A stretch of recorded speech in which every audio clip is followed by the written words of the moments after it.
রোজ তো mini blog দেখায়, চলো আজকের ভিডিওটা একটু অন্য রকমের। So hello everyone, you are watching Sanchari করে another mini vlog. So let's start my video. হাজবেন্ডের বাড়ি থেকে সোজা চলে গেলাম নিজের মায়ের বাড়িতে। পরে গেলাম এক ড্রেস, ওখানে গিয়ে পরলাম আরেক ড্রেস।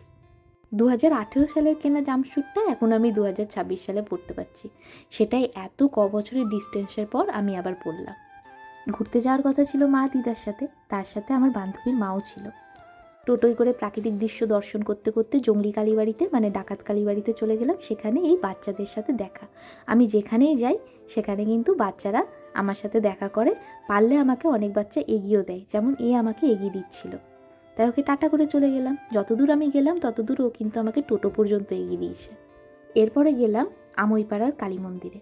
ওখানে আগে মা বড় রূপে পূজিত হতেন, এখন গত বছর কালী পুজো থেকে মায়ের রূপ আবার পরিবর্তন হয়েছে। আমার না এই মায়ের শ্বাসটা ভীষণ ভালো লাগে। এরপর একটু যাওয়ার কথা ছিল জিয়াগঞ্জের সদরঘাটে। আচ্ছা আমাকে বলো তো, চশমা পরেই বা কেমন লাগে, চশমা ছাড়াই বা কেমন লাগে? এরপরে আমরা পৌঁছে গেলাম জিয়াগঞ্জের সদরঘাটে। তারপরে আমরা সকলে মিলে কিছু খাওয়া দাওয়া করলাম। আজকের ভিডিওটা এইটুকুনি, দেখা হচ্ছে নেক্সট ব্লগে। সকলে ভালো থেকো, টাটা।